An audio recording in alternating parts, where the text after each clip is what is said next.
ചന്ദ്രഗിരി കോട്ടയിലേക്കാട്ടോ നമ്മളിപ്പോൾ പോകാൻ പോണത്.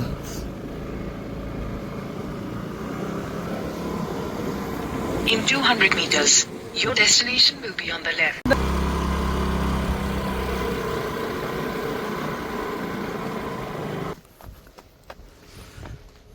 നമ്മളങ്ങനെ ചന്ദ്രഗിരി കോട്ടയിലേക്ക് വരികയാണ് കേട്ടോ. നമ്മൾ വണ്ടിയോട് വെച്ചിട്ട് കോട്ടയിലേക്ക് നടന്ന് കയറണം. അപ്പുറം വഴി സ്റ്റെപ്പ് വഴി കയറാനുള്ള സംവിധാനമുണ്ട്, ഇപ്പുറത്ത് ഇതുവഴി ഇങ്ങനെ കയറാം.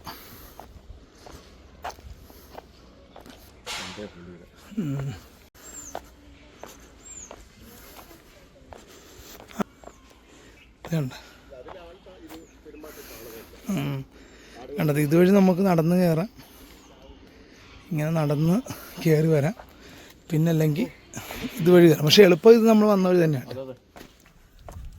അങ്ങനെ നമ്മളിപ്പോൾ ഉള്ളത് ചന്ദ്രഗിരി കോട്ടയിലാണ്. കാസർഗോഡുകാർക്ക് പോലും നേരെ ചൊവ്വേ അറിയാൻ വയ്യാത്തൊരു സ്ഥലമാണിത്. കാര്യം ബേക്കൽ കോട്ട പോലെ അത്ര ഫേമസ് ഒന്നും അല്ല ഇവിടത്തത്. ഫേമസ് അല്ലാണ്ടല്ല, പക്ഷെ ഇവിടെ ഒന്നും ഇല്ലാത്തത് കൊണ്ട് തന്നെ ആയിരിക്കാം ആരും അങ്ങനെ ഇവിടെ പ്രോത്സാഹിപ്പിക്കാത്തത്. കാസർഗോഡ് ജില്ലയ്ക്ക് തെക്ക് കിഴക്കായി ചന്ദ്രഗിരി പുഴയുടെ തീരത്തായിട്ടാണ് ഈ ചന്ദ്രഗിരി കോട്ട സ്ഥിതി ചെയ്യുന്നത്. തകർന്നു കിടക്കുന്ന ഈ കോട്ട പുഴയിലേക്കും അറബിക്കടലിലേക്കും തെങ്ങിൻ തോപ്പുകളിലേക്കുമുള്ള ഒരു മനോഹരമായ ജാലകമാണ്. 17-ാം നൂറ്റാണ്ടിൽ നിർമ്മിച്ച ഈ കോട്ട ചരിത്ര പുരാവസ്തു വിദ്യാർത്ഥികൾക്ക് വളരെ പ്രധാനപ്പെട്ട ഒരു സ്ഥലം കൂടിയാണ്. സമുദ്രനിരപ്പിൽ നിന്ന് 150 അടിയോളം ഉയരത്തിൽ ഏകദേശം 7 ഏക്കർ സ്ഥലത്ത് ചതുരാകൃതിയിൽ ഈ കോട്ട വ്യാപിച്ചു കിടക്കുകയാണ്. ഏതാനും നൂറ്റാണ്ടുകൾക്ക് മുമ്പ് ചന്ദ്രഗിരി പുഴ കോലത്ത് നാടിൻ്റെയും തുളുനാടിൻ്റെയും അതിർത്തിയായിരുന്നു. തുളുനാടിനെ വിജയനഗര സാമ്രാജ്യം കീഴടക്കിയപ്പോൾ കോലത്ത് രാജാക്കന്മാർക്ക് ചന്ദ്രഗിരിയുടെ അധീശത്വം നഷ്ടപ്പെട്ടു. അന്ന് കർണാടക സംസ്ഥാനത്തായിരുന്നു വിജയനഗര സാമ്രാജ്യം.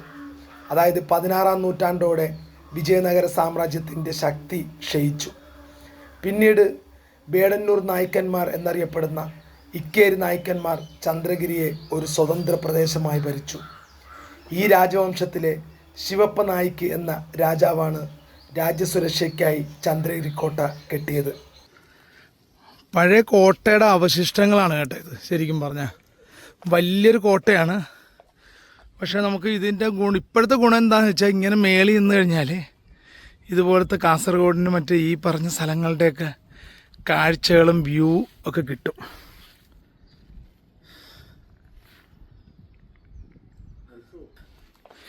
അത് ഇവിടെ ഒന്ന് വൈകുന്നേരമൊക്കെയാണ് എനിക്ക് തോന്നുന്നത്. പക്ഷെ ഇവിടെ 5 മണി വരെ ടൈമുള്ളൂ. പക്ഷെ 5 മണിക്ക് ശേഷമുള്ള സമയത്തൊക്കെ ആണെങ്കിൽ ഇവിടെ വന്നിരുന്നാൽ സമയം, അതെ, ഇവിടെ ഉള്ളതിനൊക്കെ സമയം അതാണ്. ഉണ്ടല്ലോ അവിടെയൊക്കെ ഒരു ടവർ പോലെയൊക്കെ ഉണ്ട് കേട്ടോ.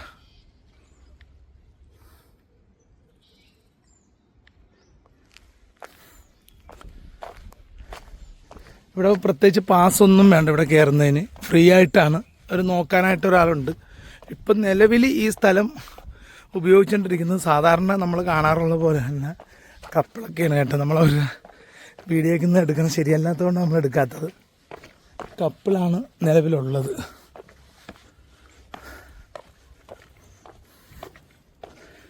എനിക്ക് ഏകദേശം ഒരു ബേക്കൽ കോട്ടയുടെയൊക്കെ ഒരു ചെറിയൊരു ആ ഒരു ടൈപ്പ് തന്നെയാണെന്ന് തോന്നുന്നു.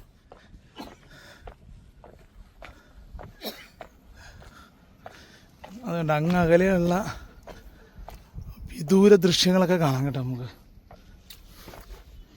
ആ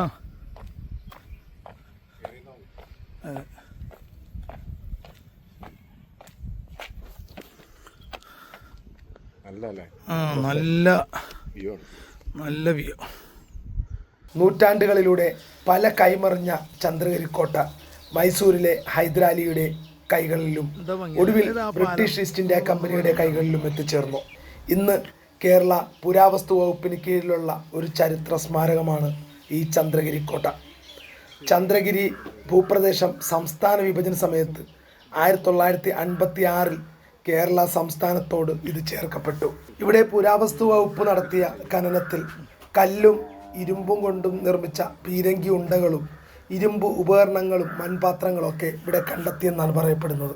ഇതിൻ്റെ വിസ്തീർണം എന്ന് പറയുന്നത് ഏകദേശം 7.7 ഏക്കറാണ്. അതേസമയം കെട്ടിടം ഏകദേശം 5 ഏക്കറും ചതുരാകൃതിയിലുള്ളതുമാണ്. ലാറ്ററൈറ്റ് ഇഷ്ടികൾ കൊണ്ടാണ് നിർമ്മിച്ചിരിക്കുന്നത്. ചില ചുവരുകൾക്ക് പീരങ്കി വെടിവയ്പിൽ കേടുപാടുകൾ സംഭവിച്ചിട്ടുണ്ട്. 3 ദിശകളിൽ നിന്ന് കോട്ടയെ ചുറ്റി ഒരു കിടങ്ങുണ്ട്. കിഴക്കും പടിഞ്ഞാറും ദിശകളിൽ 2ലും കിടങ്ങിലേക്ക് നയിക്കുന്ന പ്രവേശന കവാടങ്ങളുണ്ട്. വടക്ക് കിഴക്കൻ മൂലയിൽ ഒരു ഭൂഗർഭ തുരങ്കവും നമുക്ക് കാണാം.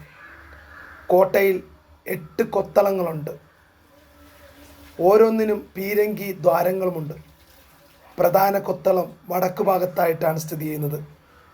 ബാരക്കുകൾ പോലുള്ള മറ്റ് കെട്ടിടങ്ങളും കോട്ടയ്ക്കുള്ളിൽ നമുക്ക് കാണാം. തകർന്നു തുടങ്ങിയ ഈ കോട്ടയുടെ മുകളിൽ നിന്നാൽ പയസ്സിനിപ്പുഴ എന്ന് വിളിക്കുന്ന ചന്ദ്രഗിരിപ്പുഴ കടലുമായി സംഗമിക്കുന്ന മനോഹരമായ കാഴ്ച നമുക്ക് കാണാം. പുഴയും അറബിക്കടലും തെങ്ങിൻ തോപ്പുകളുമൊക്കെ മനം നിറയ്ക്കുന്ന ആ ദൃശ്യത്തിൽ ഉൾപ്പെടും. കോട്ടമുകളിൽ നിന്നുള്ള സൂര്യാസ്തമയ ദൃശ്യം അവിസ്മരണീയമാണ്. പോയ കാലത്തെ യുദ്ധശേഷിപ്പുകളും കോട്ടയുടെ അവശിഷ്ടങ്ങളിൽ കാണാൻ സാധിക്കും. പീരങ്കി ഉണ്ടകൾ പതിഞ്ഞ പാടുകൾ, മായാത്ത ചുവരുകൾ കോട്ടയുടെ പഴചരിത്രങ്ങളെയും നമ്മളെ ഓർമ്മിപ്പിക്കും. പോയ കാലത്തെ യുദ്ധശേഷിപ്പുകളും കോട്ടയുടെ അവശിഷ്ടങ്ങളിൽ കാണാൻ സാധിക്കും. കോട്ടയ്ക്കടുത്താണ് പുരാതനമായ കീഴൂർ ക്ഷേത്രം. ഒരു മുസ്ലിം പള്ളിയും തൊട്ടടുത്ത് തന്നെയുണ്ട്. ഇതിനോട് തൊട്ടടുത്ത് തന്നെയാണ് ബേക്കൽ കോട്ടയും ബേക്കൽ തീരവുമെല്ലാം ഉള്ളത്. പക്ഷേ അവിടത്തെ അപേക്ഷിച്ച് സഞ്ചാരികൾ തീരെ കുറവാണ് ഇവിടേക്കുള്ളത്. ചെറുതും വലുതുമായി നിരവധി കോട്ടകൾ കാസർഗോഡ് കാണാൻ സാധിക്കും. ഹൊസ്ദുർഗ്, കുമ്പള, പനയാൽ, പൗവൽക്കോട്ട, ബന്തെടുക്ക തുടങ്ങിയ സ്ഥലങ്ങളിലൊക്കെ കോട്ടകളുണ്ട്. ജൈനക്ഷേത്രവും അനന്തപുരം തടാകക്ഷേത്രവും മായിപ്പാടി കൊട്ടാരം, വലിയ പറമ്പ് കായൽ, ശ്രീമൻ അങ്ങനെ തുടങ്ങി ഒട്ടേറെ കാഴ്ചകൾ ഇതിനോടനുബന്ധിച്ച് നമുക്ക് കാണാനായിട്ട് സാധിക്കും. ഇതിങ്ങനെ ഈ ഏരിയ ഫുൾ ഏക്കർ കണക്കിന് ഇങ്ങനെ ചുറ്റപ്പെട്ട് കിടക്കുകയാണ്. നമ്മുടെ ആ പഴയൊരു കോട്ടയാണല്ലോ ശരിക്കും. കോട്ട എന്ന് പറയുമ്പോൾ വില റഷിക്കുക മതിലാണ്. അപ്പോൾ ഇത് ഇങ്ങനെ നടന്നു പോകുന്നവർക്ക് നമ്മളിപ്പോൾ നല്ല തലക്ക് മേളിൽ നിൽക്കുന്ന വെയിലാണ് നമ്മളിപ്പോൾ നിൽക്കുന്നത്. ഇത് നമുക്ക് ഇങ്ങോട്ട് നടന്നിങ്ങനെ പോകാവുന്ന സ്ഥലങ്ങളുണ്ട്. ഇതിങ്ങനെ ചുറ്റിപ്പറ്റി ഇങ്ങനെ നടന്ന് കറങ്ങി നമുക്ക് വരാം. പക്ഷേ നേരാ കേട്ടാ, കണ്ട താഴത്തേക്ക്. അതെ പഴയ ഒളിപ്പോരിനുള്ള ഒരു ഗുഹയൊക്കെ ഉണ്ട് കേട്ടോ. ഒരാൾക്ക് കഷ്ടിച്ച് നടന്നു പോകാവുന്ന തരത്തിലുള്ള ഒരു ഗുഹയും ഒക്കെ ഉണ്ട്. ചിലപ്പം ഇപ്പം ഈ സംരക്ഷിക്കാതെ ആരും ഇല്ലാത്തത് കൊണ്ട് ചിലപ്പോൾ അതിനകത്തൊക്കെ ചിലപ്പോൾ വല്ല പാമ്പൊക്കെ ആണെങ്കിൽ നടന്നു പോകുന്ന വഴി വരെ ഉണ്ട് കേട്ടോ. അല്ലേ നൂണ്ട് കയറി പോകണമെന്നേ ഉള്ളു. എന്തായാലും നമ്മൾ അതിനായിട്ട് ശ്രമിക്കുന്നില്ല. കാര്യം നമുക്ക് ആളുകളൊക്കെ ഉണ്ടെങ്കിൽ അങ്ങനെ ഒരു ഇതിന് പറ്റുള്ളൂ. ഇത് നോക്കിയൊരു കാടിൻ്റെ അല്ലേ കണ്ട. അതെ അങ്ങറ്റത്ത് ഇങ്ങനെ മതിലിങ്ങനെ ചുറ്റിപ്പറ്റി വരും. അവിടെയൊക്കെ ഒരു ടവറൊക്കെ ഉണ്ട് കേട്ടോ. കയറി നിൽക്കാനൊരു ടവറൊക്കെ ഉണ്ടേ. വികസന സാധ്യതകളുണ്ട്. ഒരു അനാസ്ഥയായിട്ട് കിടക്കുന്ന ഒരു സംഭവമാണ് ഇത്. എന്താ പറയണ, ഒരു ഇതുമായിട്ട് ബന്ധപ്പെട്ടുള്ള ആളുകളുടെയൊക്കെ അധികാരികളുടെ അല്ലേ സർക്കാരിന്റെ അണ്ടറിലാണ്. പക്ഷേ സർക്കാർ വേണ്ട പോലെ പരിപാലിക്കുന്നില്ല. ഇപ്പൊ നല്ല രീതിയിൽ പരിപാലിച്ച് ഇവിടെയൊക്കെ കുറച്ച് കച്ചവടക്കാരും ഇതൊക്കെ വന്ന ഈവനിങ് സമയങ്ങളിൽ ആളുകൾ വരും. മാത്രമല്ല ഒരു 10 രൂപയുടെ ഒരു പാസ് വെച്ചാലും കുഴപ്പമില്ല. വെറും 10 രൂപയുടെ പാസ്. ആ ഭാഗമൊക്കെ ഒന്നുമില്ല. അവിടെയുള്ള നമ്മുടെ ഈ ഭാഗമൊക്കെ പൊടിഞ്ഞു പോയിരിക്കണം. അവിടെയൊക്കെ സൈഡിലൊക്കെ പോയി നിന്ന് കഴിഞ്ഞാൽ ഈവനിങ്ങിൽ 5 മണിക്ക് ഇത് ക്ലോസ് ആണ്. അതെ ആൾക്കാർ വരുന്ന സമയമാണത്. അതെ ക്ലോസ് ചെയ്ത് പോവാം. ആ സമയത്ത് ക്ലോസ് ആവുക. ഈ വെയിലത്താരും നിൽക്കില്ല ഇവിടെ. അതെ ബാത്റൂമാണല്ലേ. അപ്പോൾ ഒരാളുണ്ടെന്ന് പറഞ്ഞിട്ട് എനിക്ക് തോന്നുന്നു പുള്ളി തുറന്നിട്ടിട്ട് പോയിട്ട് പിന്നെ വൈകിട്ട് വരുള്ളായിരിക്കും അല്ലേ.